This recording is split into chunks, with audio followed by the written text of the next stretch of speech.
is BTV, your home for memorable.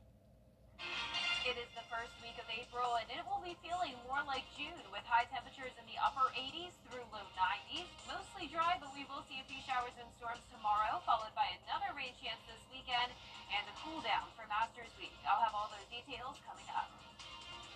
Right now on News Channel 6 at 10, the grades are in. We're going to hear from a local school system about student readiness for careers and college as your News at 10 starts now.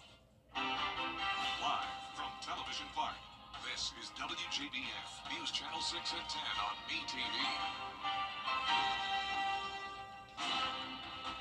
Good evening, everybody. I'm Brad Means. Thanks for joining us. Coverage you can count on begins with new information on the arrest of a Richmond County deputy. The Richmond County Sheriff's Office says Deputy Renisha Price, who had been on non-paid leave, has now been terminated from the Sheriff's Office. Investigators say Price admitted to shoving a man in the face and causing his head to hit the corner of a wall. Price accused of family violence. South Carolina's Board of Education postponing a vote on a proposal to ban 10 more books from schools. A law that passed last year states material in public schools must be educationally suitable and age appropriate. Several books that have already been removed include those written by LGBTQ authors, ones that have sexual references or bullying. One woman from the Low Country challenged all of the books talked about today, but then they postponed the vote after board members expressed concerns on the wording and potential consequences. A good grade for one local school system, Georgia's College and Career Ready Performance Index, showing Columbia County is exceeding its pre-pandemic scores. Isabella Moody has that. The CCRPI single score for elementary, middle, and high schools is based on the performance and content mastery, progress, closing gaps, and readiness. Graduation rate is also a factor for high school students. It's really an opportunity for us to really evaluate how our students have performed over the prior school year. While other counties' CCRPI scores declined from 2019 to 2024, Columbia County's went up. Elementary school scores went up 7.1%, middle school went up almost 4%, and high school increased a little more than 1%. We have teachers that are really dedicated to really working hard each and every day. We have a solid curriculum that our teachers adhere to, and that curriculum is aligned to our state standards. And our students work really hard to make sure that they follow that. With COVID disrupting students and teachers, students were still able to recover and excel in their classes. Cummings points out that students in Columbia County were back in the classroom sooner than other districts. We came back earlier than many districts around the state, and so we kept that learning going. And so I think as a result of that, our students were able to continue that threshold of learning, and as a result, we didn't have a lot of learning lost. Cummings says there are still areas for improvement, and school leaders are putting in measures to improve. I thank our students, staff, and our teachers for their hard work and dedication throughout this whole entire process. They are the reason why our students are performing the way they are. Isabella Moody reporting tonight. Columbia County ranking 4th in the state overall behind Fulton, Forsyth, and Cobb counties. Georgia lawmakers pushing for public schools to install a mobile panic alert system. This would help them coordinate with first responders in the event of a school security issue. Schools would have to provide mapping data to the Georgia Emergency Management and Homeland Security Agency, so they would be familiar with the layout of those campuses. Also, if a student was transferring to another school and they were in the Department of Juvenile Justice custody, those records would have to be provided to the receiving school. So we've been working on mental health and expanding on the mental health capabilities to take care of our students. The ability that school systems, just like they get academic records, that if there's some behavioral challenges or threats that have been made, we want to make sure a new school system knows about those as well. Governor Kemp has already signed off on a one-time $50 million grant to improve school safety. That's part of his amended budget. In Evans tonight, talks about widening Highway 221 between Appling and Harlem. Commissioners did approve for a letter to be sent to the state in support of the possible project, and the county would kick in $2 million.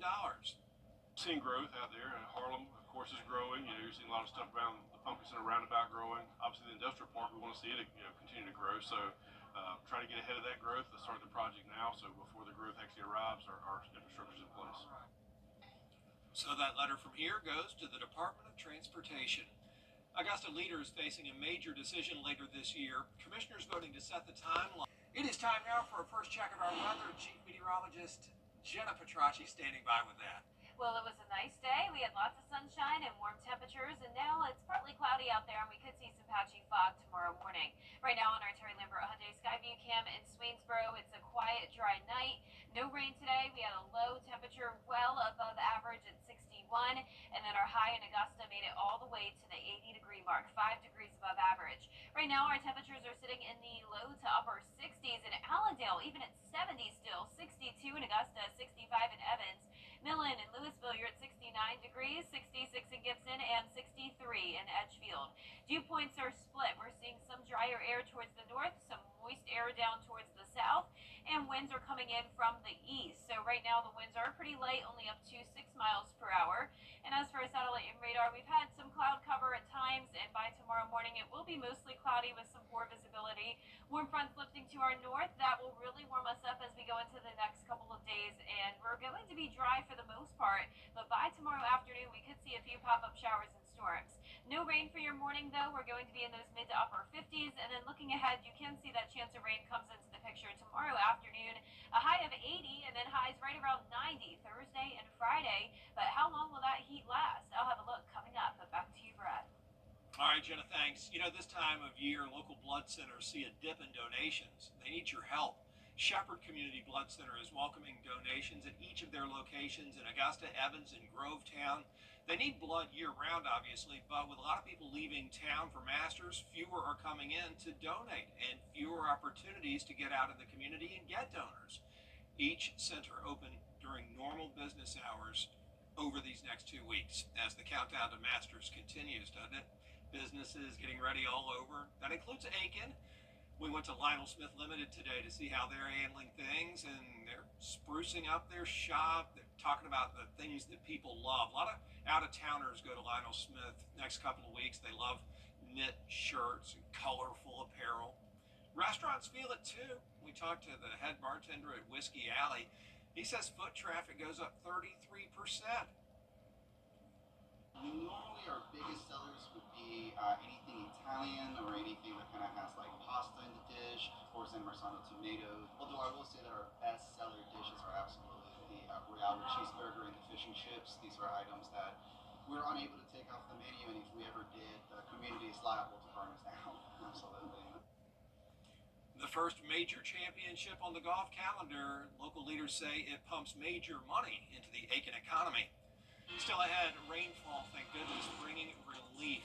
Now, yesterday's storms are helping people in upstate South Carolina after the forecast from Jenna. And not a whole lot more rain on the way, but we will have a couple days this week with more rain chances, and temperatures are heating up for this first week of April, but it won't last for long. I'll have those details right after the break. Is your back? Now, your most accurate forecast with WJBF Live 5/6. Welcome back. I hope you had a nice Tuesday. Let's start out with a look at our Terry Lambert Hyundai Skyview cam over in Burke County. Nice and dry tonight, sitting at 62 degrees, so pretty mild. Dew point of 56, and winds are light. You can see temperatures are anywhere from around 60 in Washington to 69 in Millen, and Allendale even still at 70. 60 though up in Saluda as well, 61 in Aiken, and 66 over towards the west in Sparta. We have a warm front out to the west of us. This will continue to lift towards the north, bringing us a south wind, helping to warm us up. But that cold front is going to bring the chance of severe storms across the Tennessee Valley. Moderate risk of that for tomorrow. Notice all the way from Michigan down to Texas, seeing a chance of severe storms tomorrow.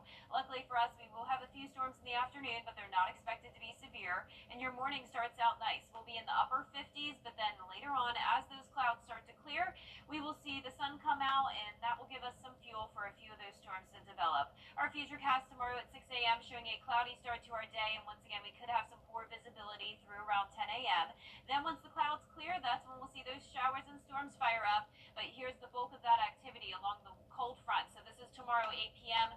All of that mess staying far away from us, so no worries there. And then as we go into our Thursday, we're back to dry conditions, a mix of sun and clouds. And with that south wind, we will be heating up to around 90 degrees. Let's bring it closer to home. We're pretty much dry through the lunch hour, but completely cloudy at this point.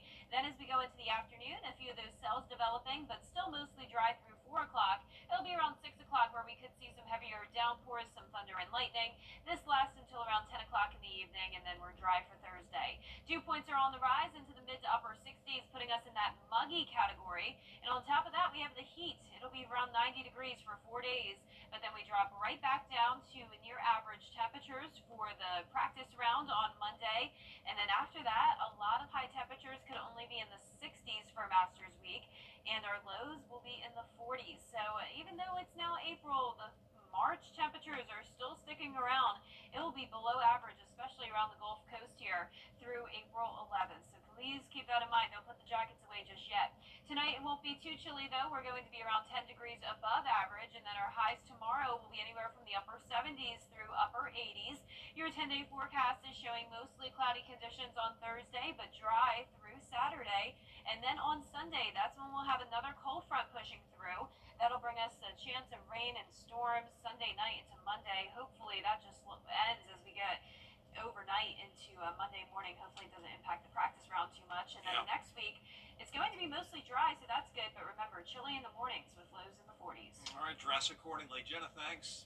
That rainfall Jenna mentioned was a huge help to people in upstate South Carolina. The Table Rock fire has burned about 13,000 acres. Crews have been working it for more than a week, and the rain did allow some areas to be contained. Some of them will basically be able to turn the operation back over to local units, local fire departments going forward. Table Rock fire, now the largest in state history. It beat out the previous record holder, the Pinnacle fire, that took out 10,000 acres 9 years ago. Coming up, a push for artificial intelligence in the classroom. Why lawmakers are concerned about this new technology. Next. The hot tub blowout sale is an Coming out, the Augusta National Women's Amateur having a chance to practice at Champions Retreat. We have it covered for you.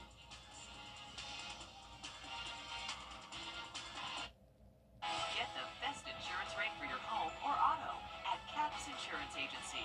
Come by or call us. Get covered with Caps today. Well, one morning, me and my wife were headed to work. The bus came out right in front of us. And then I woke up hours later in the emergency room. I was worried about the health and well-being of my wife. My son contacted Austin Jackson. They took all the pressure off. They said they were handling everything. And when they meant everything, they meant everything. I would recommend Austin Jackson Law Firm because they relieve you from all the pressure. Get Austin Jackson, the Augusta guy. What do you get in a Zaxby's box? Who's got the sauce? Zaxby's. It's traumatizing when you have a sick child. Then you are tired, very, very tired. The doctors told us, you are a part of the medical team. You need to sleep, eat, drink, shower, because when you are healthy, you can take care of your child. The Ronald McDonald House is next to the hospital. They have a washing machine, kitchen, beds were very good, but it's also being with parents of other children that are sick. So you can talk and you can cry and maybe you can laugh, but it's very important for healing yourself. The house understood what our needs were. There was someone that gave you a hug, cup of tea, and that's very important, just to have someone who is taking care of you a little bit.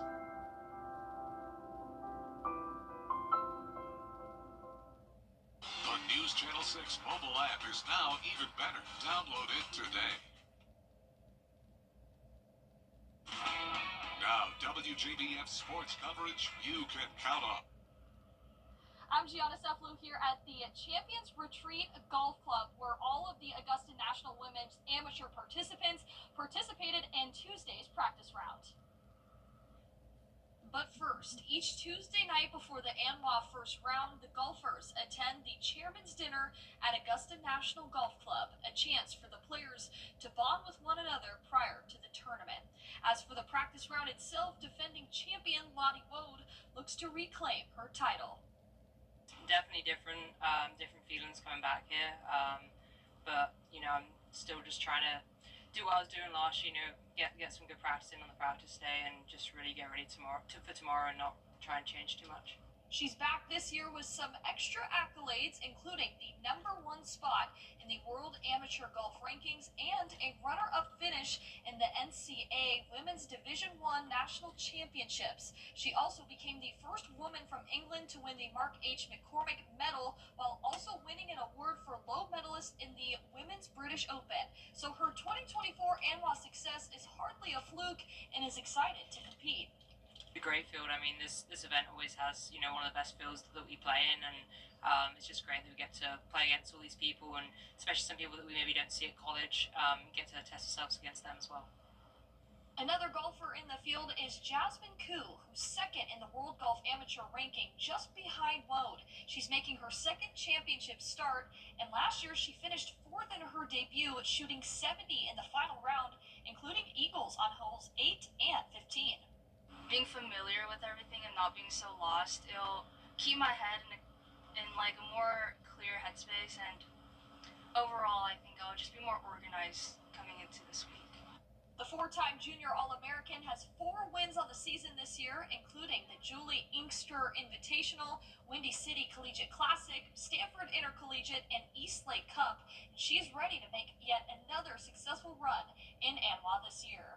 There was one shot where I told my teammate, I was like, hey, if I hold this out, then you have to pick up my ball screaming and come back running. And I almost hit the hole, and it almost went in. So I know if I really try and if it all works out, then it'll be good. South Carolina Gamecock Hannah Darling is making her 4th championship start and is one of 3 Gamecocks in the field. The whole South Carolina team will be here on Saturday, which is a big group of people, but it's going to be awesome just to have that much support. Is really nice. The 3-time All-American is a member of the winning Great Britain and Ireland team in the 2024 Curtis Cup.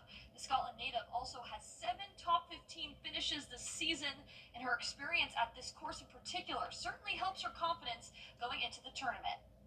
Very prepared. I feel like I've been playing really well the last couple of months. I think my game's just been brewing pretty nicely, and I'm ready to just, perform. But, I think the other thing is just trying to treat it like any other event and not put too much pressure on it. The first round tees off at 8 a.m. on Wednesday morning. We'll have plenty of coverage throughout the day for you as well. Reporting at Champions Retreat Golf Club, Gianna Cephalou, WJBF News Channel 6 Sports. Coming up, a fire can't stop golfers from playing. The story of 2 competing in this year's tournament at Champions and hopefully Augusta National after the break. Get ready to groove Augusta. Party at Augusta Comet comes to life on April 19th. Dust off your... And last but not least today, of course, was the practice round, as you heard Gianna tell us, for the Augusta National Women's Amateur. And each player has their own story, and some of them have played out on national news. Markley Bishop reports. It's that sweet sound that reminds us all that golf has arrived back in the Augusta area.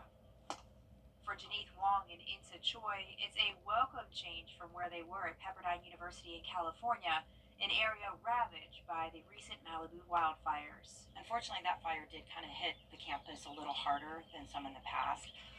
Fortunately, structures weren't burned, but it did burn through vegetation on campus. Lori Gibbs coaches Wong and Choi. She captured some of these photos from the Franklin fire as flames got closer to campus. The community, obviously the firefighters, everyone did an amazing job. We even have kind of a green belt around the university where they even took water from our practice facility and were able to actually get a lot of the fire out on campus. So while Wong was on campus, her parents were at home in Malaysia watching the flames on TV. I'm a bit concerned because with the fire was everywhere and things were not in a good state of mind. For Choi, she had just caught a flight to California to start school when the Palisades fire broke out. I was pretty worried at one point because there were a couple people on campus as well, and we were driving by and we could see the flames and the red kind of coming towards us. So we're just driving away. I'm like, oh no, what do we do? But I guess God really protected us, and yeah, I'm very thankful for that.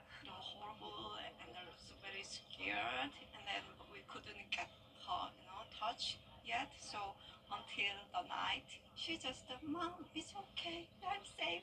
As the weeks passed, the flames slowed down, but the determination for these ladies to get to Augusta certainly did not. These two players they are rock stars when it comes to preparation. They love golf, they love to prepare. At Champions Retreat Golf Club, Barclay Bishop, WJBF, News Channel 6.